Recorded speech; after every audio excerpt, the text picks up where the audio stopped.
श्री बृहद गुजरात संस्कृत परिषद तरफथी आयोजित संस्कृत साहित्यनी विविध कृतिओना प्रवचन माटेनी प्रवचनमाळामां उपस्थित आप सौनु हार्दिक स्वागत छे। 1 जुलाई थी आ परिचय प्रवचनमाळानो प्रारंभ थयो अने पहला सत्रनु 49मुं व्याख्यान आज थई रह्युं छे। आ प्रसंगे उपस्थित आप सौनु हूँ हार्दिक स्वागत करूं छुं अने आपणी गृहीत परंपरा प्रमाणे परिषद में विराजमान श्री बलभद्र शास्त्री जी ने विनंती करूं छुं के तेओ मंगलाचरण संपन्न करे। श्री बलभद्र शास्त्री जी।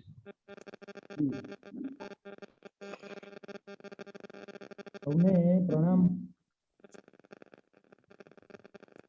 ओम पूर्णादर्वे परापतस्तु पूर्णा पुनरापत वत्मेव विक्रीणां वः ईशमूर्जग्वं शतक्रतुः। ओम पूर्णमदः पूर्णमिदं पूर्णात् पूर्णमुदच्यते पूर्णस्य पूर्णमादाय पूर्णमेवावशिष्यते। ओम शम। धन्यवाद बलभद्र जी। जेम परिचय प्रवचन माळा में प्रतिदिन नवी नवी कृतिओ साथे नवा नवा वक्ताओ प्रस्तुत थता रह्या। एवी ज रीते प्रत्येक प्रवचन माळाना प्रारंभ में मंगलाचरण प्रसंगे माननीय श्री बलभद्रजीए नवा नवा मंत्रों गान करीने आ प्रारंभिक मंगलाचरण क्रिया संपन्न करी छे। तो बलभद्रजी नो हूँ हार्दिक आभार मानु छू। आज अपनी वच्चे सौदरानंदम ये महाकाव्य नो परिचय करावा माटे प्रिंसिपल डॉक्टर अमृतभाई भोगायता उपस्थित छे। हूँ एमनो परिचय आपी दऊं अने आवकारी दऊं ए पछी आ आखा कार्यक्रम दरमियान जे कृतिओनो परिचय मेळव्यो अने जे वक्ताओए आपणे परिचय करावा माटेनी कृपा करी छे एमनो एक संक्षिप्त अहेवाल विवरण परिषदना प्रधानमंत्री परिषदना उपप्रमुख प्रिंसिपल डॉक्टर गीताबेन मेहता प्रस्तुत करशे। प्रोफेसर अमृतभाई आम अपरिचित नहीं पण आजना कार्यक्रम में जे केटलाक नवा प्रतिभागीओ जोड़ाया छे एमने मारे 3 बाबतोथी परिचित करावाना छे जे डॉक्टर अमृतभाई नी साथे जोड़ायेली छे। सौथी पहला तो तेमणे बाल्यावस्थाथी परंपरागत रीते संस्कृतनो अभ्यास कर्यो छे अने एना परिणामे शास्त्रनु विषयनु बी एमने ज्ञान छे अने संस्कृत भाषा ने अस्खलित रीते बोलवानुं सामर्थ्य पण छे। आ रीते संस्कृत विद्याना अने संस्कृत भाषाना अधिकारी विद्वान डॉक्टर अमृतभाई छे। बीजी विशेषता एमनी ए छे के एवो निपुण कवि पण छे, सर्जक भी छे अने निवड़ेला कविओं में पहली पंक्ति में बेसी शके एवुं एमनुं सामर्थ्य भी छे। परंतु पोतानी विनम्रता ने कारणे अने परंपरागत पाठशाला में અધ્યાપન કાર્ય કરાવે છે અને વર્તમાન જમાના પ્રમાણે પોતાની ખોટી બળાઈ અથવા પોતાનો અતિશયોક્તિ ભર્યો પ્રચાર કરવાની વૃત્તિ ન હોવાને કારણે એમના વ્યક્તિત્વને લોકો સુધી પહોંચવાનું શક્ય બન્યું નથી, આપણાથી બન્યું નથી. એટલે અત્યારે સંસ્કૃત જગતની ફરજ છે કે આવા સામર્થ્યશાળી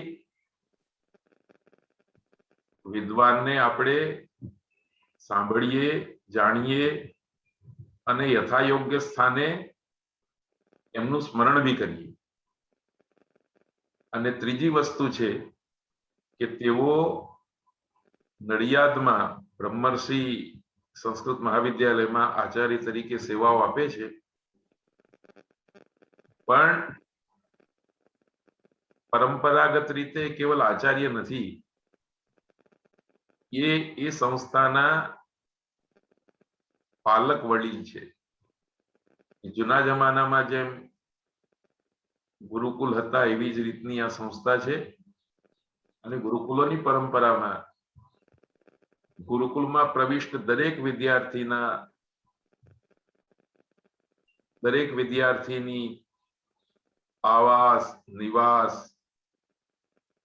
ભોજન, વસ્ત્ર, પુસ્તક, ઔષધ બધાની ચિંતા ગુરુકુલના આચાર્ય કરતા. એવી જ રીતે અમૃતભાઈ પણ આ બધા વિદ્યાર્થીઓની 200-250 વિદ્યાર્થીની એ જ રીતે સેવા કરી રહ્યા છે, એમનું પરિપાલન કરી રહ્યા છે. આવા શ્રી અમૃતભાઈ આજે બૃહદ ગુજરાત સંસ્કૃત પરિષદના મંચ ઉપર ઉપસ્થિત છે, ત્યારે હું પરિષદ વતી, આપ સૌ વતી અને વ્યક્તિગત રીતે હું પણ વિશેષ રૂપથી એમને આવકારું છું, એમનું સ્વાગત કરું છું. આજે આપણે એમના મોઢેથી એક એવી સુંદર કૃતિનો પરિચય મેળવવાના છીએ જે ક્રમે તો બહુ આગળ બેસે છે, પરંતુ જેમ અમૃતભાઈ પોતે કવિત્વ પ્રતિભાને કારણે આગળ બેસવાનું સામર્થ્ય ધરાવતા હોવા છતાં બી કેટલાક લોકો એમને સભાની મધ્યમાં બેસાડી દે છે, એમ સંસ્કૃત જગતે બી આ પહેલી હરોળમાં બેસે એવી સૌદરાનંદમ કૃતિને વચ્ચે બેસાડી રાખી છે. જ્યારે બી ચર્ચા થાય, પીએચડી નો વિષય નક્કી કરવાનો હોય, કોઈ લેખ લખવાનો હોય, તો પંચમહાકાવ્યોની આસપાસ લોકો ફર્યા કરે છે. પણ આવા પ્રશિષ્ટ મહાકાવ્યો જેના એક એક શબ્દની અંદર અધ્યાત્મ છે, વૈરાગ્ય છે, અહિંસાનો ભાવ છે, કરુણા છે, એના તરફ આપણું ધ્યાન બહુ ભાગ્યે જતું હોય છે. તો આવી સુંદર કૃતિનો પરિચય કરાવવા માટે અમૃતભાઈએ સ્વીકૃતિ આપીને આપણા ઉપર બહુ અનુગ્રહ કર્યો છે. તો ફરી એકવાર હું એમનું પરિષદ વતી, આપ સૌ વતી હાર્દિક સ્વાગત કરું છું. થોડી જ વારમાં આપણે એમને સાંભળીશું. એ પહેલા પરિષદના ઉપપ્રમુખ પ્રિન્સિપલ ડોક્ટર ગીતાબેન મહેતા ઉપસ્થિત છે. હું એમને વિનંતી કરું કે તેઓ આ લગભગ 2 માસ ચાલેલી પરિચય પ્રવચન માળાનો સંક્ષિપ્ત અહેવાલ, સંક્ષિપ્ત વિવરણ પ્રસ્તુત કરે. Principal doctor Gitaben Mehta. सादर नमस्कार.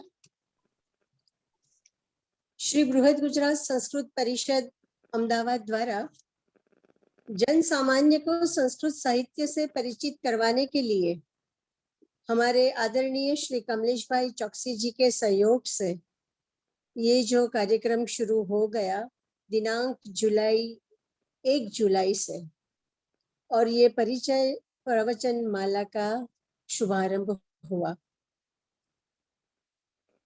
उस वक्त मन में संदेह था, थोड़ी शंका भी थी कि क्या पूरे एक महीने तक क्या ये प्रवचन माला का आयोजन किया है वो सफल होगा कि नहीं होगा।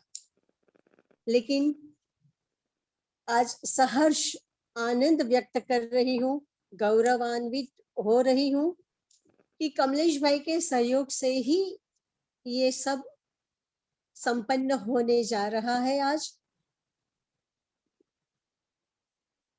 इस परिसंवाद में प्रवर्तमान परिस्थिति से ताल मिलाते हुए हम सामने बैठकर तो बात नहीं कर सके हैं, पर ऑनलाइन के माध्यम से ये समग्र कार्यक्रम का संचालन हुआ है और ये ऑनलाइन कार्यक्रम से हमारे साथ जुड़े सभी मित्रों, आज आनंद से बोल रही हूँ कि इस परिसंवाद में जुड़े हुए सभी वक्ता, श्रोता, सभी महानुभावों का मैं तहे दिल से अंतःकरण पूर्वक शुक्रगुजार हूँ। पूरे एक महीने खत्म होने जा रहा था, कमलेश भाई से बात हुई कि आज अब तो ये प्रवचन माला संपन्न होने जा रही है, लेकिन नहीं, अभी तो एक महीना और बढ़ेगा और एक महीना ज्यादा ये प्रवचन माला आगे चली। पूरे 49 दिन का ये ज्ञान यज्ञ आज संपन्न होने जा रहा है।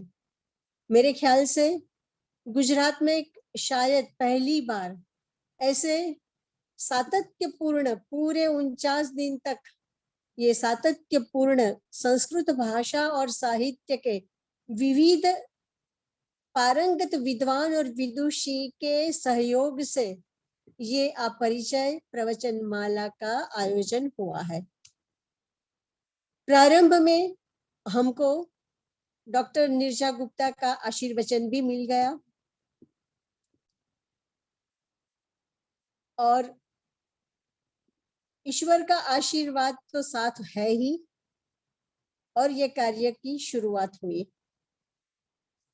जन सामान्य को संस्कृत भाषा का परिचय, संस्कृत कृतियों का परिचय, साहित्य का परिचय करवाने की एक अभिलाषा और उससे जुड़े हुए सभी विद्वान एक एक करके जुड़ते गए, समय समय पर उपस्थित रहे और एक एक कृति का परिचय करवाया। मैंने देखा है हर वक्त हर रोज तो मैं जुड़ नहीं पाती थी, लेकिन बीच बीच में मैं जुड़ जाती थी ऑनलाइन के माध्यम से।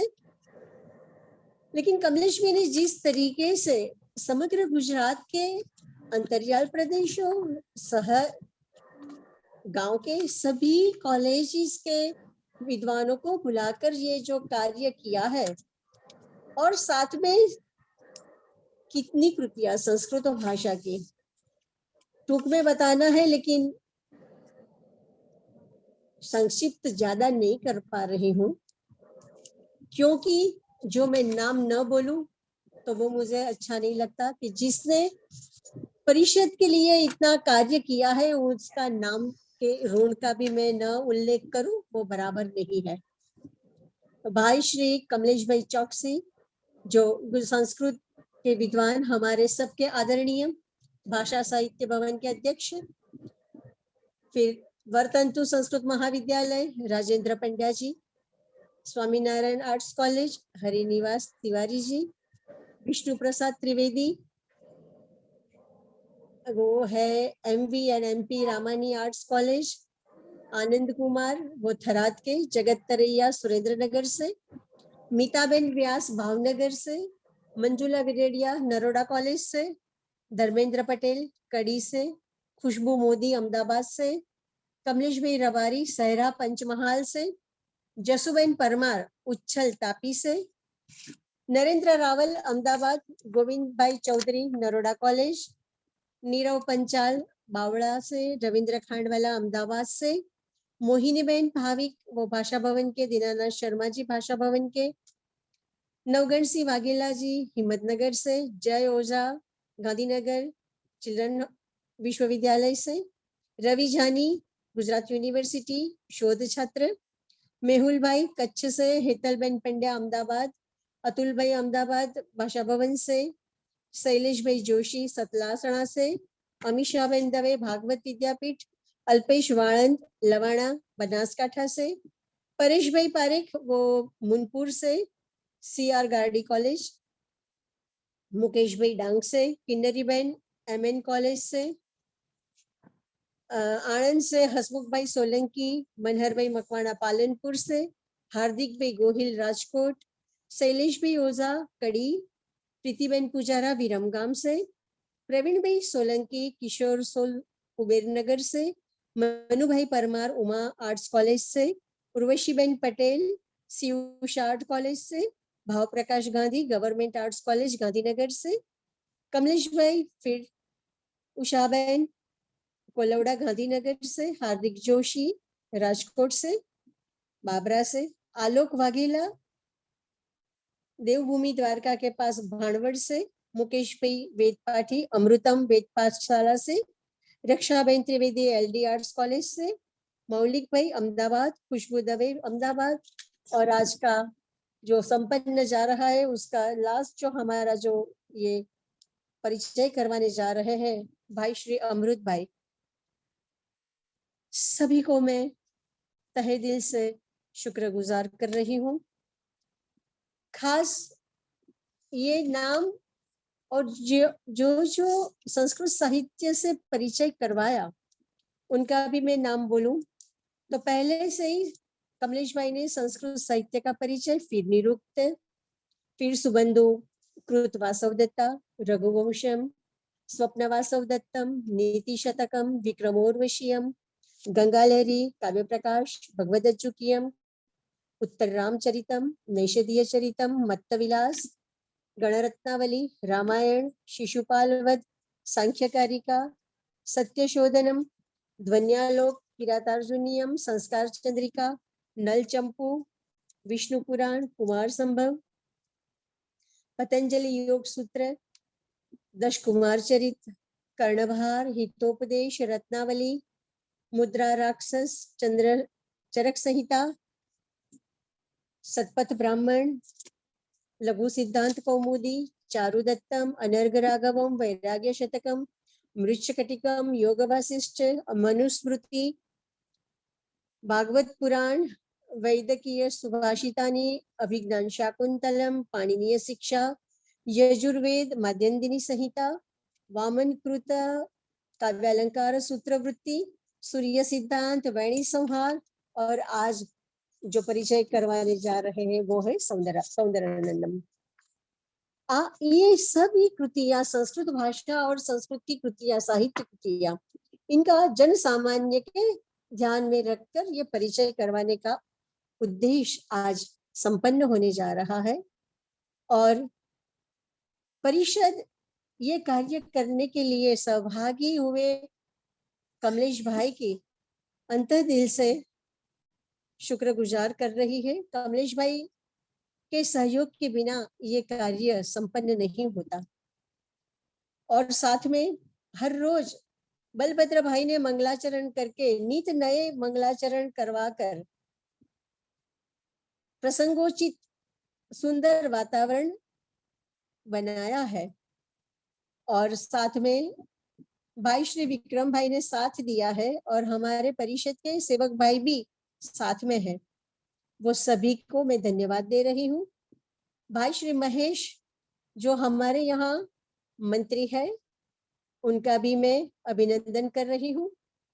संयोगवशात हमारे प्रमुख साहेब आज साथ नहीं है, लेकिन उनका संदेश है, उन्होंने भी ये जो आयोजन किया और संपन्न होने जा रहा है उनके लिए अभिनंदन किया है। आज सभी को, सभी विद्वान और विदुषी भाई बहनों को, मित्रों को मैं संस्कृत भाषा का ये जो ज्ञान यज्ञ आरंभ किया और सभी ने अपने अपने तरीके से आहुति दी, उन सबको मैं नतमस्तक वंदन कर रही हूँ। और संस्कृत भाषा की ऐसी ही इसी तरह हम सब साथ में मिलकर सेवा करते रहे, ऐसी अपेक्षा कर रही हूँ और ईश्वर से प्रार्थना कर रही हूँ हमको सद्बुद्धि दे। ओम सहना भवतु सहनौ भुनक्तु सह वीर्यं करवावहै तेजस्विनोऽधितमस्तु मा विद्विषावहै। अस्तु।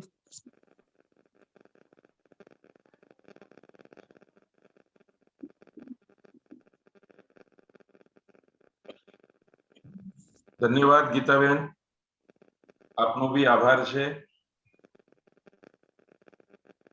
માનનીય અમૃતભાઈએ કદાચ મને એવી સૂચના મોકલી છે કે હિન્દી બોલવું, તો વક્તા સ્વતંત્ર છે, સ્વતંત્ર કરતા यदि भवन्तः राष्ट्रभाषया वक्तुम् इच्छन्ति चेत् भवन्तः स्वतन्त्राः सन्ति. तो હું હવે બહુ વધારે વિલંબ ન કરીને માનનીય અમૃતભાઈને વિનંતી કરું છું કે તેઓ સૌદરાનંદમનો પરિચય કરાવે. ડોક્ટર અમૃતભાઈ ભુગાઈ હતા. भवानी शंकरौ वंदे श्रद्धा विश्वास रूपिणौ याभ्यां विना न पश्यन्ति सिद्धाः स्वान्तस्थमीश्वरम्. बृहत् गुजरात संस्कृत परिषदा आयोजितोऽयं व्याख्यानमाला कार्यक्रमः. एतस्मिन् कार्यक्रमे अदुष्य वैदुष्य पूर्णाः समेपि विद्वांसः आदौ मया नमस्क्रियन्ते. तत्र मान्यया आदरणीय प्रमुखया तत्र भवत्या गीता महोदयया समेषां कार्यकार्तज्ञं स्पष्टीकृतम्. अनेन च अस्य कार्यक्रमस्य महत्त्वमपि मया अज्ञायत. मान्याः तत्र भवन्तः आदरणीयाः अस्माकं गुरवः प्रोफेसर डॉक्टर चोक्सी महोदयः, येषां प्रसादादेव इयम् अस्माकिनी अध्यापन यात्रा च प्रवर्तते.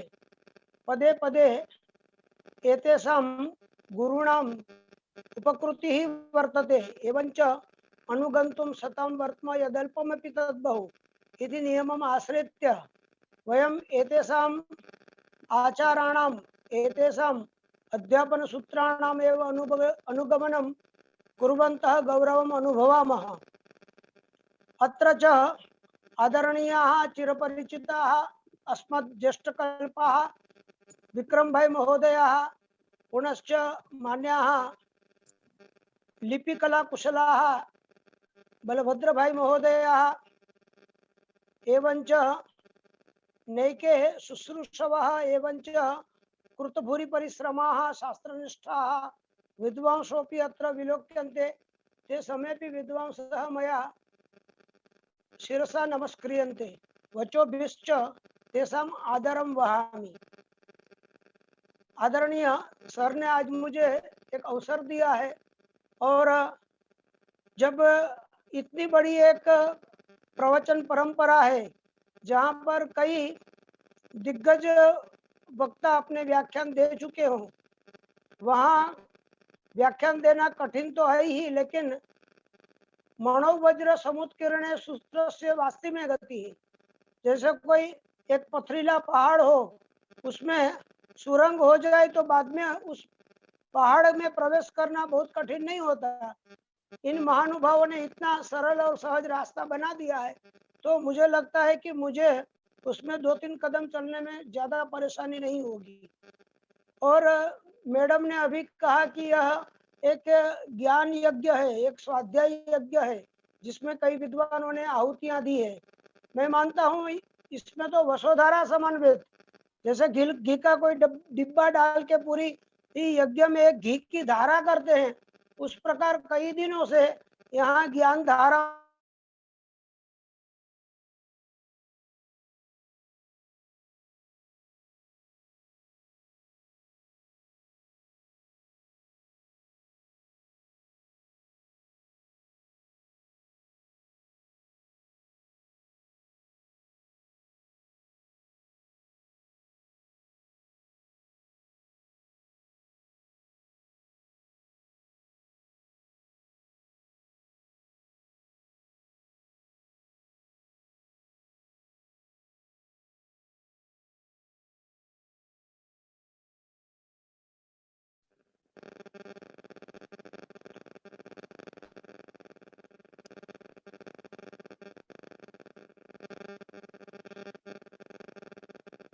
मध्ये काचित् बाधा समागता क्षन्तव्यः।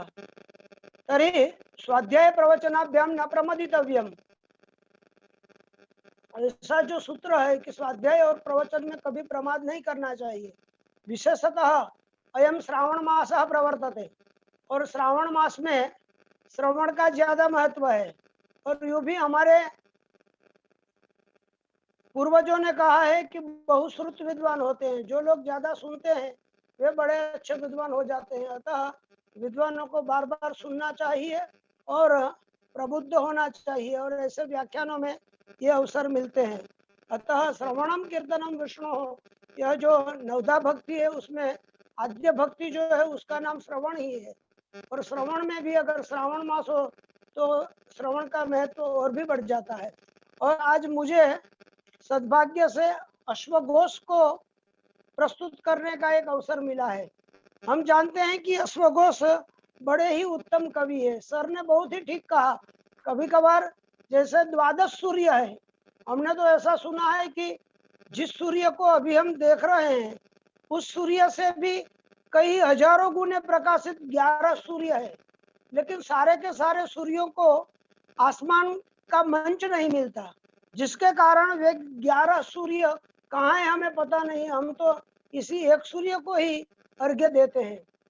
कवियों में भी कभी कभार ऐसा होता है कि महाकवि कालिदास है, भवभूति है, हमने सारा का सारा जो अपना स्नेह है, अपना जो लगाव है, अपना जो आदर है, उसके कलश हमने महाकवियों पर कर दिए या समर्पित कर दिए, तो उसमें कोई गलत नहीं है। लेकिन उसमें जिस सूरज को फलक नहीं मिला, ऐसे ही कवियों में एक सूरज जैसे अश्वघोष प्रकाशित है। देखिए इंसान तो समझे, लेकिन अश्वघोष का नाम भी मैंने पढ़ा है कि एक चरितार्थ संज्ञा है। वे कवि थे तब काव्य और वैसे संगीतज्ञ भी थे, तो वे संगीत बजाते थे जब वे काव्य कविताएं पढ़ते थे। और कई दिनों से घोड़ों ने कुछ भी खाया न हो। घोड़े तो यूं भी चंचल होते हैं, सुसारथी रसमानी व मनुष्या ने नीयते विशुभिर वाजी नहीं, व घोड़ों को लगाम में रखना पड़ता है। ऐसे चंचल घोड़े कई दिनों से भूखे हों और उन भूखे घोड़ों को घास डाल दी जाए और वे खाने पर टूट पड़ते हैं, और उस जगह पर अश्वघोष अपने काव्य सुनाए, अपने संगीत सुनाए, तो वे भी ऊर्ध्वकर्ण होकर ध्यान से सुनते थे। इतने अच्छे सारस्वत कवि अश्वघोष थे। एक उनकी ऐसी भी कथा है कि वे कनिष्क के राजकवि होने का उन्हें अवसर मिला था। कनिष्क ने एक राजा पर अपना अधिकार कर लिया, और जब उसका राज्य ले लिया तब उस राजा से कनिष्क ने कहा कि मुझे आपका एक बुद्ध पात्र जो है वो दे दीजिए, और आपका एक अश्वघोष कवि है वो दे दीजिए।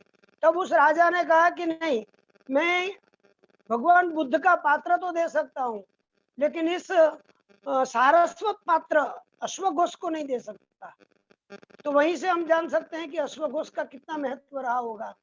और यह बात दूसरी है कि उन्हें हम बहुत ज्यादा पढ़ न पाए, या फिर जितना उनका वैदुष्य था, जितना उनका काव्य था, उतना काव्य प्रसिद्ध नहीं हुआ।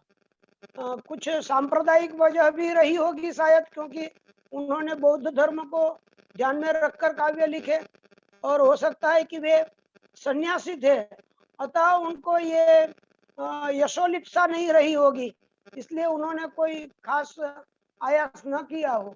लेकिन हमारा दायित्व तो बनता है, तो हम अन्य पुष्ट कुरु पुष्टमन्यम, हम अन्य पुष्ट हैं तो हमें अन्य कवियों को पुष्ट करना चाहिए। खासतौर पे ऐसी अश्वघोष जैसी प्रतिभाएं, जिन प्रतिभाओं को हम नहीं जानते हैं। जैसे कुछ समय पहले हम लोगों ने भल्लट काव्य पर प्रवचन माला रखी थी। भल्लट भी ऐसे ही अश्वघोष जैसे ही कवि थे, जो प्रसिद्ध ना हो पाए। तो जिनको राज्याश्रय मिल जाता है वे प्रायः ज्यादा प्रसिद्ध हो जाते हैं। अभी अश्वघोष की अगर हम शैली देखें तो अश्वघोष ने बहुत ही सरलता से काव्यों में ज्ञान रखा है। जैसे हम लोग ये जो भोजन में सीरा पदार्थ होता है कि उसे हमें चबाना नहीं पड़ता, तत्काल सरलता से वो गले से उतर जाता है। महाकवि की इतनी अच्छी शैली है कि उसको हम सहज रूप से ज्ञात कर सकते हैं। उनकी वैदर्भी शैली है और मुझे लगता है कि महाकवि कालिदास की वैदर्भी शैली, महाकवि वाल्मीकि की वैदर्भी शैली उनसे कहीं उतरती या कहीं कम मुझे यह शैली नहीं दिखती। उनका रस निरूपण देखिए, श्रृंगार रस तो स्वाभाविक है कि सबको पसंद आता ही है। अगर श्रृंगार रस में प्रसिद्धि पाना तो बहुत बड़ी बात नहीं है, करुण रस में प्रसिद्धि पाना बहुत बड़ी बात नहीं है। लेकिन जब हम शांत रस में लिखते हैं तो शांत रस में बहुत भीड़ नहीं होती। सब्जी मंडी में भीड़ होती है, हीरों की दुकानों में कतारें नहीं लगती। तो शांत रस एक मोक्ष मार्ग है और इसलिए वहां भी काव्य रुचिकर लगे तो समझ लेना उसमें कवि की प्रतिभा का ही एक कारण है। उन्होंने बुद्ध चरितम में, सुंदर नंदम में शांत रस को प्राधान्य दिया।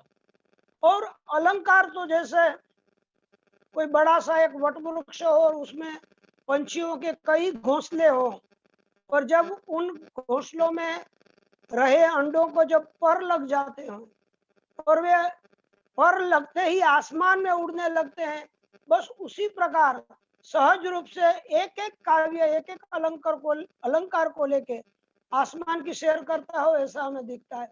और सहज रूप से उन अलंकारों की उड़ान हम देख सकते हैं। और काव्यम ग्राह्यम अलंकारा, सौंदर्यम अलंकारा। देखिए, शांत रस के एक सन्यासी जब काव्य लिखते हैं तो जैसे हमारे शंकराचार्य लिखते हैं और सहज काव्य लिखते हैं, बस उसी प्रकार अश्वघोष बड़ी सरलता को साथ में लिए, अलंकार को साथ में लिए, रस की अनुभूति के साथ सरल शैली से वे काव्यों को आगे चलाते हैं। काव्य प्रतिभा को उसमें दबने का कोई अवसर नहीं है, पूरा का पूरा काव्य निखर जाता है। उन्होंने दो महाकाव्य दिए, जैसे महाकवि कालिदास ने रघुवंशम और कुमार संभव। मैं महाकवि कालिदास को बार बार इसलिए जोड़ रहा हूँ क्योंकि आज तक कई डिबेट हुई, कई चर्चाएं हुई, कई पीएचडी संशोधन भी हुए जहां पर कालिदास को और अश्वघोष को एक साथ एक मंच पर बिठाने का प्रयत्न करते हैं और बाद में कालिदास को एक ऊपर स्टेज पर बिठाकर अश्वघोष को नीचे रखते हैं। हमें कोई मतलब नहीं है, महाकवि कालिदास वंदनीय है और हमारे भी आदरणीय है, प्रिय है।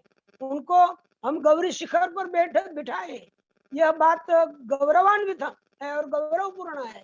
लेकिन अश्वघोष को अगर हम किसी एकदम नीची दहलीज पर बिठा दें तो इस बात पर हमें विरोध जरूर है, क्योंकि उनका यह स्थान नहीं है। तो महाकवि कालिदास ने जैसे दो महाकाव्य दिए, इन्होंने भी बुद्ध चरितम और सौंदर नंदम दो काव्य दिए। उसमें जिस काव्य की हम आज बात कर रहे हैं उसका नाम है सौंदर नंदम, जहाँ एक सुंदरी नाम की नायिका है और नंद भगवान बुद्ध का छोटा भाई वो नायक है। और इन दोनों के विषय को, इन दोनों की प्रणय कथा को लेकर विषय है, इसलिए यहाँ महाकाव्य का नाम सौंदर नंदम ऐसा रखा। ऐसा भी हो सकता है सुंदर चासो नंद, सुंदर नंद तम अधिकृत्य कृतम महाकाव्यम सौंदर नंदम। नंद है वह बड़ा सुंदर था और इसी कारण सुंदर नंद भी उसे कहते थे। उस सुंदर नंद का विषय लेकर किया गया महाकाव्य, इसलिए इसका नाम सौंदर नंद। तो एक सौंदर नंद छोटे भाई को नायक बनाकर काव्य है और एक बुद्ध चरितम गौतम को लेकर लिखा गया काव्य है। यहाँ 18 सर्ग में पूरा का पूरा विषय वस्तु चल रहा है और कहीं भी हमें थोड़ा सा भी बीच में विभाव या रसक शक्ति नहीं दिखती है। एकदम सरलता से, अविच्छिन्न धारा से यह काव्य बुना गया है, या काव्य रस की जो धारा है वो बहती रहती है।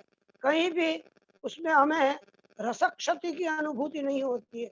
बस यही तो महाकवियों की खूबी है। अब हम सौंदर्य नंदम में अगर हम प्रवेश करें तो प्रथम सर्ग में कपिल वस्तु जो नगरी है उसका वर्णन है, और एक श्लोक पहले जो मंगलाचरण के रूप में हम कह सकते हैं कथा वस्तु का निर्देश है, जैसे कुमार संभव में हिमालय का वर्णन है, उसी प्रकार यहाँ पर गौतम कपिलो नाम मुनिर धर्म भृतांबर बभूव तपस्वी श्रांत काशीवानिव गौतम। तो गौतम ऋषि जैसे ही एक गौतम कपिल नाम के मुनि हुए, इस प्रकार, और वे धर्म वृतांबर बहुत ही धार्मिक थे। इस प्रकार से मंगलाचरण करते हुए, भगवान बुद्ध का स्मरण करते हुए आगे कपिल वस्तु नगरी का वर्णन पूरे के पूरे सर्ग में है। कुछ काव्यों के जो अंश है उसके बारे में हम जरूर चर्चा करेंगे, क्योंकि 18 सर्ग है, इसलिए हम हर एक सर्ग को तो या हर एक श्लोक को हम यहाँ नहीं पढ़ सकते। हम लोग जब द्वारिका में पदयात्री जाते हैं तो भगवान के दर्शन हो जाए तो अच्छी बात है, वरना हम लोग फिर ध्वज के दर्शन कर लेते हैं दूर से, और उसी को हम पूर्ण दर्शन मान लेते हैं। अतः यहाँ भी हो सकता है ऐसा हो। फिर द्वितीय सर्ग में जब प्रवेश करते हैं तब नंदो नाम सुतो जगने नित्यानंद करह कुले, फिर वहां एक नंद नाम का पुत्र जन्मा उसी वंश में। और देखिए यहाँ नंद और नित्यानंद, नंद कैसा था, जो नित्यानंद कराए ऐसा अद्भुत बच्चा था। अब इस शैली को देखते हैं तो हमें वाल्मीकि रामायण की स्मृति सहज हो जाती है। वहां भी लक्ष्मण सह लक्ष्मण इस प्रकार के विशेषण दिए हैं, और अनुप्रास और यमक अलंकार की सृष्टियां हमें वहां दिखती है। उसी परंपरा को या उसी रीति को आगे बढ़ाते हुए महाकवि कालिदास भी लिखते हैं सुदक्षिणा और दक्षिणा, ऐसा करके वे लिखते हैं। सुदक्षिणा कैसी थी, तो जैसे अग्नि की दक्षिणा थी उसी प्रकार की, तो सुदक्षिणा दक्षिणा। तो यहाँ भी नंद आनंद, इस प्रकार अश्वघोष भी। तो मुझे लगता है कि अश्वघोष और ये महाकवि कालिदास, ये दोनों वाल्मीकि के बड़े नजदीक के सारस्वत विद्वान, या हम ऐसा भी कह सकते हैं कि वे बड़े अच्छे शिष्य होंगे। फिर आगे लिखते हैं रूपेण चात्यंत मनोहरेण रूपानुरूपेण च चेष्टितेन मनुष्य लोके ही तदा बभूव सा सुंदरी स्त्री सुनरेषु नंदा। फिर बाद में वे कहते हैं कि देखिए इंसान कब खूबसूरत होता है, यहाँ सुंदर नंद है ना, सुंदर क्या है, सर्वावस्था विशेषेषु माधुर्यम रमणीयता क्षणे क्षणे यन्नवताम उपैति तदेव रूपम रमणीयताया नरम्यम आहार्यम अपेक्षते गुणान। तो इस प्रकार यहाँ सुंदरता क्या है, बाह्य सौंदर्य की बात नहीं है। देखिए महाकवि कालिदास कहते हैं सुंदर, ये महाकवि अश्वघोष कहते हैं सुंदर किसे कहते हैं। जैसे कालिदास लिखते हैं कि किमि वही मधुराणम मंडनम नाकृतिनाम, जो अच्छे होते हैं उनको गहनों की जरूरत ही नहीं पड़ती, है तो सहज अच्छे ही होते हैं, उनका जो होता है वो सब गहना ही होता है। उस प्रकार यहाँ लिखते हैं कि रूपेण अत्यंत मनोहरेण, मन को लुभाने वाला सुंदर का रूप था, और रूप के अनुरूप उसकी चेष्टा थी। कई बार क्या होता है, खूबसूरत लोग तो होते हैं लेकिन उनका वर्तन, उनकी जो आंतरिक विचारधाराएं, उनकी चेष्टाएं वो रूप के अनुरूप नहीं होती। लेकिन यहाँ लिखा है कि उनका नंद का और सुंदरी का, उसकी पत्नी का, दोनों का सौंदर्य तो अद्भुत था ही, लेकिन सौंदर्य के अनुरूप उसका वर्तन, उसका व्यवहार भी बड़ा अच्छा था। और मनुष्य लोक में सुंदरियों में अत्युत्तम ये सुंदरी नायिका थी, और नरेशु और पुरुषों में अगर उत्तम कोई है तो वह नंद था। यानी जैसे मेड फॉर ईच अदर बोलते हैं, उस प्रकार ये जोड़ा अद्भुत था। जैसे नर और नारी दोनों में से खोजकर इस दोनों का युगल बनाया हो, उस प्रकार एकदम अद्भुत युगल था। और ये लिखते हैं यहाँ पर अश्वघोष, ताम सुंदरी चम न लभेत नंद सावा निवेश निषेवेत न तम न तभ्रुः द्वयम ध्रुवम तद विकलम न शोभे तान्योन्य हीना दिव रात्रि चंद्र, जैसे रात चंद्र के बिना अच्छी न लगे और चंद्र रात के बिना अधूरा है, बस उसी प्रकार अगर सुंदरी को नंद नहीं मिलता है और नंद को अगर सुंदरी नहीं मिलती तो दोनों का होना न होने के बराबर है। और मान्य दिग्विधातुर विदग्धतम कहते हैं, क्योंकि ब्रह्मा जी को अच्छे जोड़े बनाने में बहुत तकलीफ होती है, इसलिए ये अच्छी अच्छी चीजों को वे मिलाते ही नहीं है। क्योंकि कमल पृथ्वी पर सबसे एक रमणीय पदार्थ है और एक चंद्र आसमान में सबसे उत्तम है, लेकिन न चांद कमल को देख सकता है न कमल चांद को देख सकता है। उस प्रकार दो अच्छी चीजों का मेल कभी कभार होता है, वो भी हो तो भवभूति भी लिखते हैं, सताम सद्भिः संगा कथमपि ही पुण्य न भवति। शायद ही दो अच्छे लोगों का मेल हो और उसमें भी अनुरूप पति पत्नी का मेल होना, ये तो बहुत कठिन बात है। इसलिए यहाँ पर ऐसा लिखा गया है, स्वेनैव रूपेण विभूषिता ही विभूषणा नाम विभूषणं सा।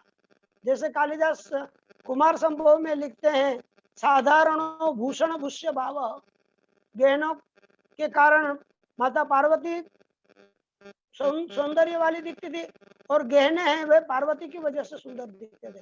लेकिन यहाँ उससे भी एक स्टेप आगे कहकर कहते हैं कि सुंदरी को गहनों की जरूरत ही नहीं थी, लेकिन गहनों को अगर सौंदर्य चाहिए तो उन गहनों को सुंदरी के शरण में जाना अनिवार्य है। इतनी वह सुंदरी जो नायिका है वह स्वरूपवती थी, ऐसा यहाँ लिखते हैं।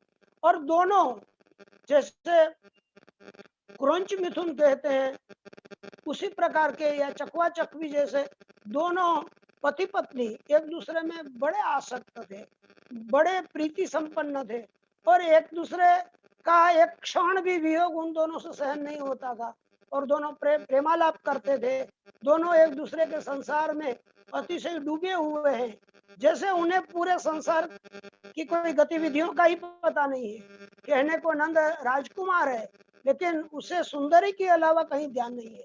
ऐसी जब प्रणय गोष्ठी चल रही थी तब बस उसी समय भगवान बुद्ध का वहां आना, देखिए श्रृंगार के अंदर एक शांत रस का प्रवेश होना, ये बड़ी खूबी से अश्वघोष वहां प्रस्तुत करते हैं और कहते हैं, तथागत चागत भैक्ष कालो भैक्षायतस्य प्रवेश वेश्म। जब ये दोनों बातें कर रहे थे तब जैसे कोई साधु भवती भिक्षां देहि इस प्रकार आकर बोलता है, बस पूरे ही एक कसाई वेश में जैसे चमकता कोई सूरज, यहाँ लिखा है चमकता कोई सूरज बादलों से घिरे हुए आसमान में से बाहर निकलता है, उस प्रकार भगवान बुद्ध वहां पर आ गए। तो देखिए अश्वघोष जो है वे कितनी उपमा में बारीकी से तत्व ज्ञान रखते हैं कि पूरा का पूरा जो राजभवन है वो बादलों जैसा तामसी वृत्ति में डूबा हुआ था और उस तामसी वृत्ति में डूबे हुए उस राजभवन में सात्विकता का आना जरूरी था। इसी प्रकार ज्ञान का प्रकाश जरूरी था और ज्ञान का प्रकाश इतना जब अंधेरा हो तो दिए से काम नहीं चलता और इसलिए वहां पर सूरज की तरह भगवान बुद्ध प्रकट हुए और वहां आए और भिक्षा की वृत्ति के लिए आए। विनिष्पतंतम सुगतम ददर्श पयोद गर्भादिव दीप्तमर्कम, एकदम दीप्ति संपन्न कोई सूरज हो उस प्रकार वे वहां आए और भिक्षा में अलब्ध हुआ। वो तो भिक्षा मांगने आए थे, वहां तो सब भोग विलास में डूबे हुए थे। जहां गहनों की झनकार, जहां गहनों की ध्वनि, जहां प्रेमालाप के शब्द गूंज रहे हो, वहां शांत रस में भवती भिक्षां देहि ऐसे शब्द कौन सुने। सुनते हुए भी न सुनने जैसा हो गया था और भगवान बुद्ध वहां से निराश होके जैसे शून्यादरण्यादिवयाति भूया, वे जंगल में से आए थे, जंगल में कौन किसे सुने, लेकिन देखा कि यहाँ भवनों भी जंगल जैसा ही है, यहाँ भी कोई नहीं सुन रहा है। यहाँ सब कुछ होने के बावजूद यहाँ पर शून्य है, यहाँ पर भोग विलास है, यहाँ कोई तत्व नहीं है, ऐसा मानते हुए वे वापस अरण्य की ओर चले जाने की चेष्टा करते हैं। और तब एक कोई आकर नंद से कहता है कि भगवान बुद्ध आए हैं और कहीं भिक्षा नहीं मिल रही है और इसलिए वे जा रहे हैं। और तब नंद बेचैन हो जाता है और उसे लगता है कि मेरे भाई, मेरे गुरु आए हैं और वे जा रहे हैं, तो बेचैन होकर, और लेकिन अपनी ये जो प्रियतमा है उससे वो दूर नहीं जा पा रहे हैं और बड़े ही मुग्ध हैं, बड़े ही आसक्त है।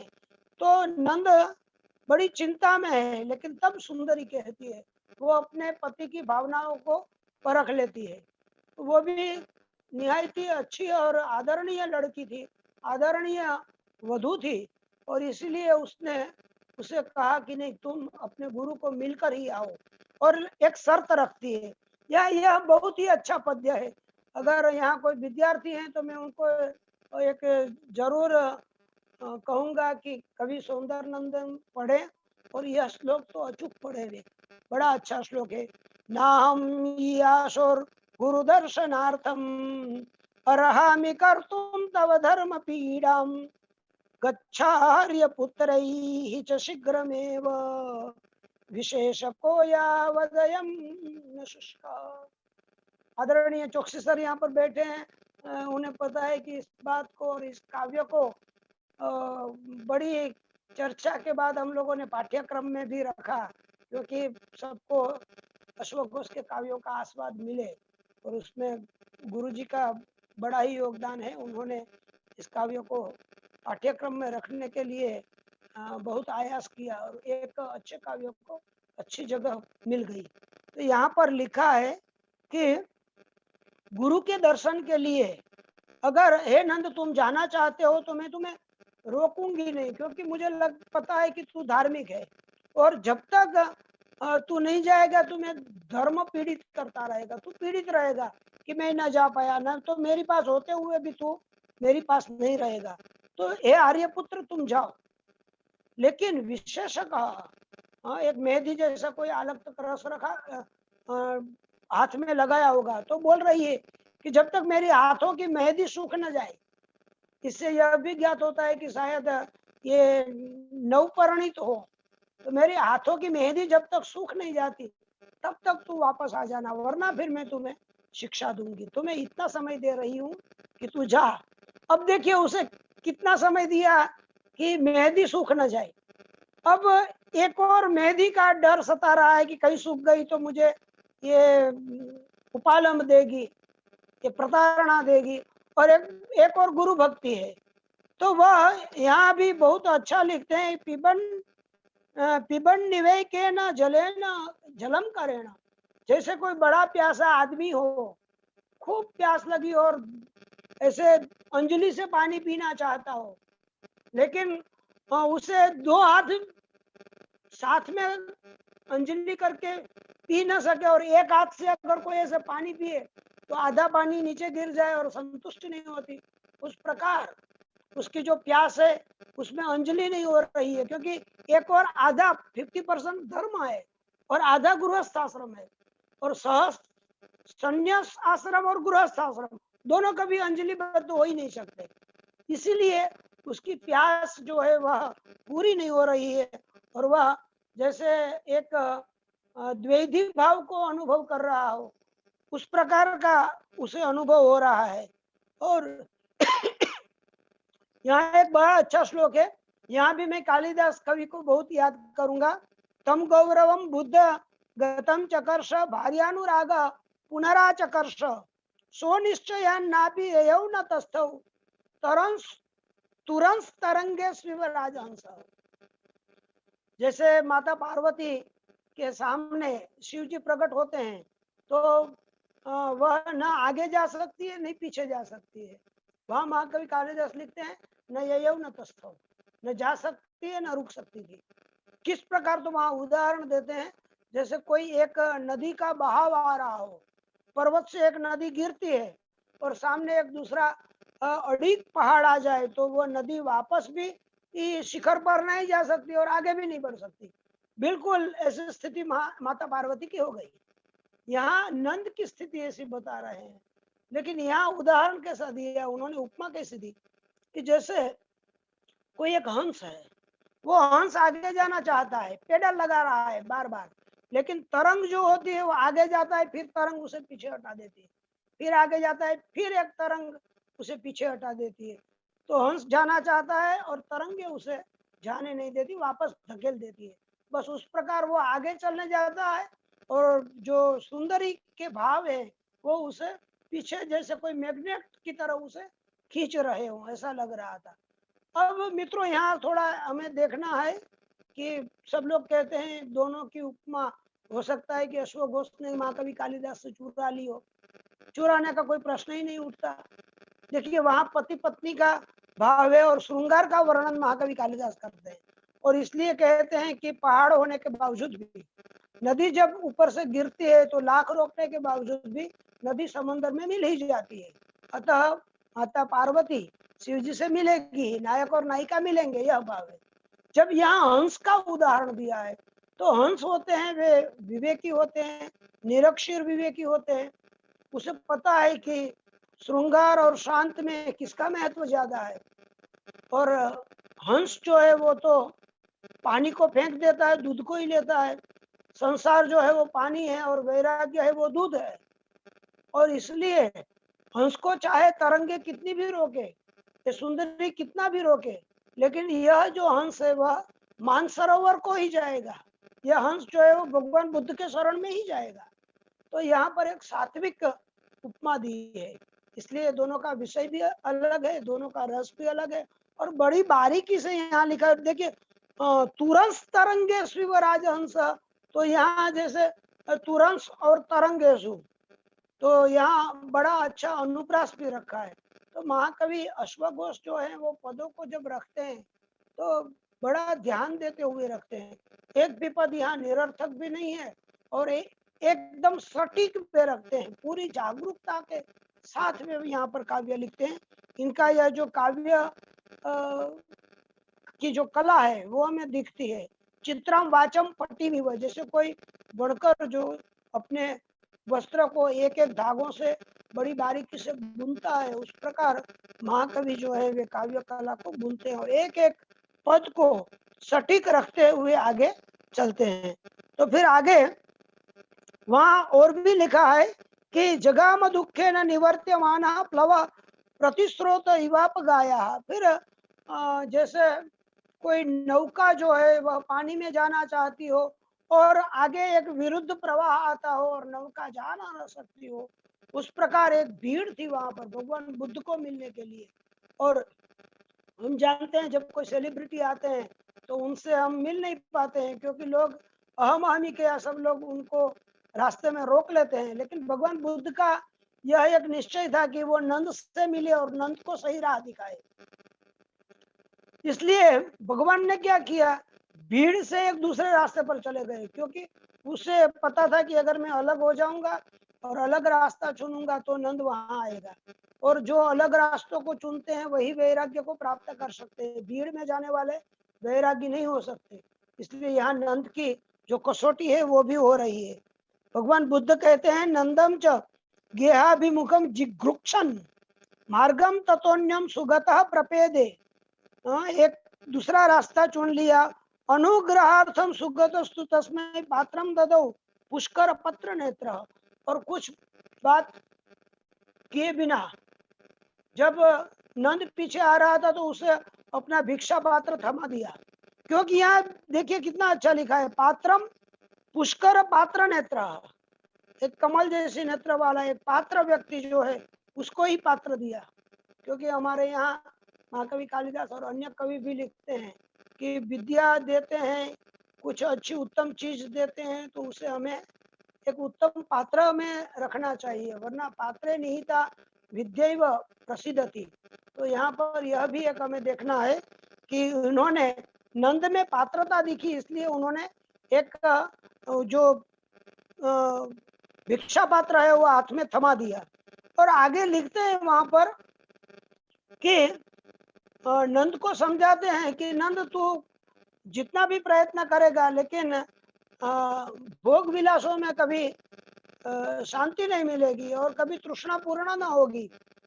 जैसे महाभारत में लिखा है, न जातु कामा कामा नाम उपभोगे न साम्यति हविषा कृष्ण वर्तने व भूयैवाभिवर्धते। बस उसी महाभारत की पंक्ति को जैसे यहाँ पर लिखा है एक दूसरे शब्दों में, हव्यै रिवाग्ने पवने ऋतस्य लोकस्य कामर नहीं तो तृप्तिरस्ति। जैसे पवन से ईरित अग्नि को जितना भी घी डालो फिर भी घी से संतुष्टि नहीं होती, उस प्रकार भोग विलास में जितना भी हम डूबे रहेंगे लेकिन वहां कभी संतुष्टि होगी नहीं। और आगे चलकर वे कहते हैं कि जैसे कोई वैद्य होता है तो कई माँ भी ऐसा करती हैं, बच्चों को दवाई तो अच्छी नहीं लगती है लेकिन उसका मुंह पकड़ के एक कड़वी दवाई उसको पिला देती है, जबरदस्ती से पिलानी पड़ती है क्योंकि बच्चों का उसमें हित है।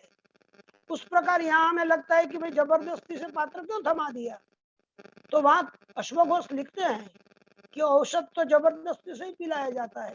ऐसा कौन कहेगा बच्चा आकर के माँ मुझे कड़वी दवाई की एक डिश बना दो, मैं 4-5 चम्मच औषध का पीना चाहता हूँ।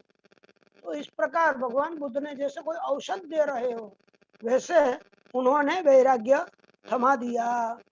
यावद वयो योग विधौ समर्थम वृद्धिम कुरु श्रेयसी तावदेव। जैसे हम लोग कहते हैं कि शैशवे व्यस्त विद्या नाम यौवने विषयिणाम वार्धक्य मुनिवृत्ति नाम प्रथमे नार्जिता विद्या द्वितीय नार्जितम धनम तृतीय नार्जितम पुण्यम।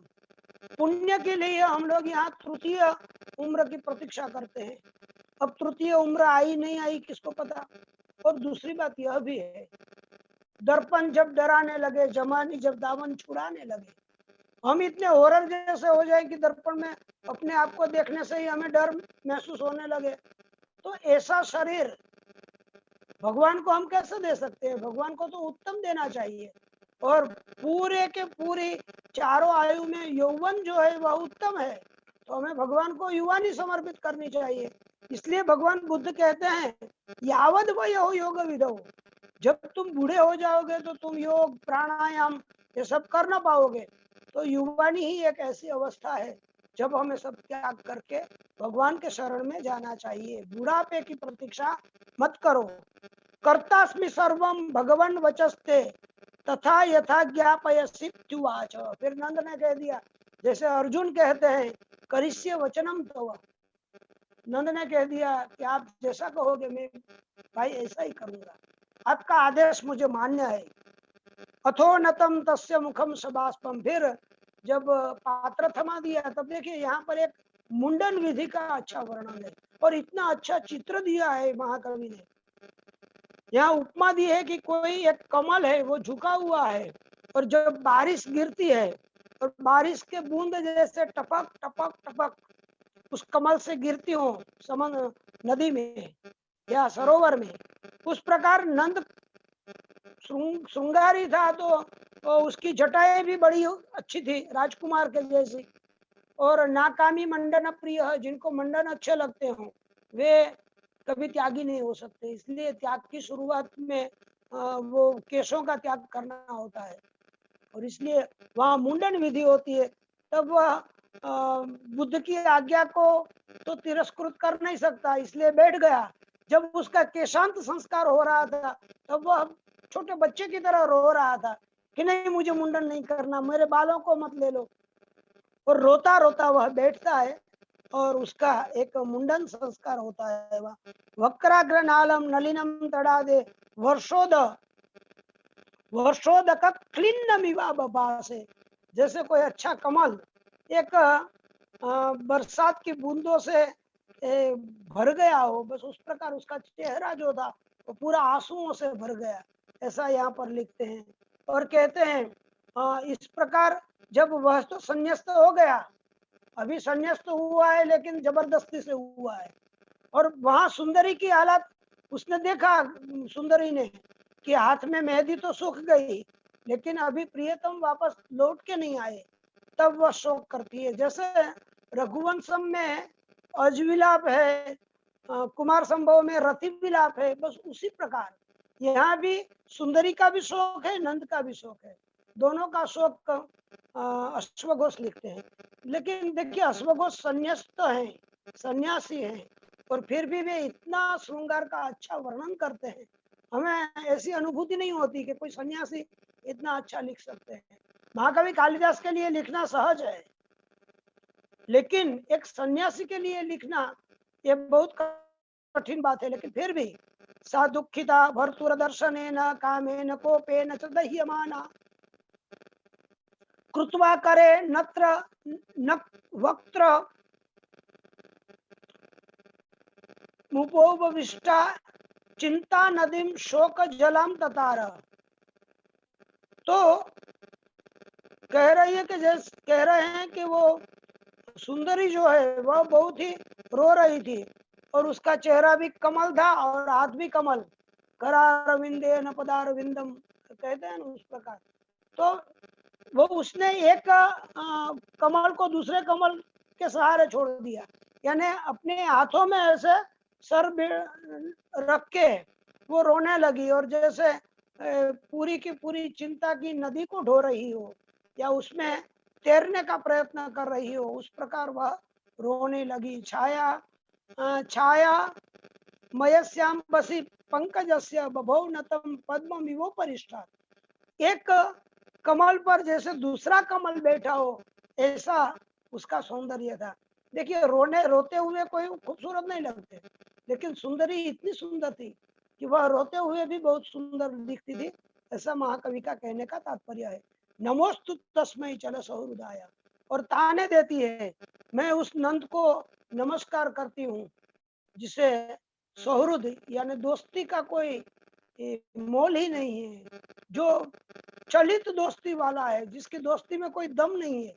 क्योंकि पति पत्नी भी अच्छे दोस्त होते हैं। गृहिणी सचिवा सखा ममा कालिदास लिखते हैं। यहाँ भी उसी बात को दोहराया गया है कि नंद ने मुझे झूठे वादे किए, अच्छा दोस्त न बन पाया वो। न भूषणार्थो मम संप्रतीति सादिक्षु चिक्षेप विभूषणानि। उसने अपने अलंकार जो थे, गहने थे, वो नोच नोच कर फेंक दिए कि अब गहनों की क्या जरूरत है। पत्नी का सबसे उत्तम गहना तो पति होता है। अब जब मेरे पास पति ही नहीं रहा तो मैं गहनों को क्या करूंगी, है ना। फिर भी मैं यहाँ भी कालिदास को याद करूंगा कि कालिदास कहते हैं कि प्रियालोक फलो ही वैसा, जब तक न पड़े आशिक की नजर श्रृंगार अधूरा रहता है, गानों में भी कहते हैं। तो पति जब नहीं रहे तो गहनों की क्या आवश्यकता है। तो इस प्रकार उसने सारे के सारे गहने फेंक दिए, जैसे पार्वती ने फेंक दिए थे। और यहाँ एक श्लोक में विद्यार्थियों को कहूंगा, सारे के सारे क्रियापदों का उपयोग किया है।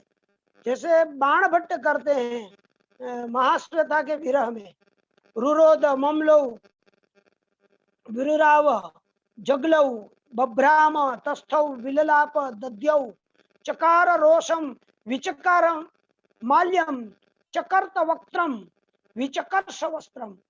वह इतनी पागल जैसी हो गई, जैसे अपने कपड़ों को वो खींच रही है, कभी अपने मुंह को नोच रही है, गहनों को तोड़ रही है और बिलख रही है, चीख चीख कर रो रही है, वो बोलती बोलती विलाप कर रही है। और इस प्रकार कई क्रियाओं को वह नंद के विरह में कर रही थी, जैसे पागल सी हो गई थी। इस प्रकार एक विरहावस्था की चरम सीमा जो होती है, उस चरम सीमा को यहाँ बताया गया है।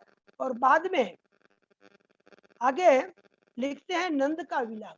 देखिए नंद का विलाप भी इतना बखूबी लिखा है। मैं इस समय एक बात कहना चाहूंगा।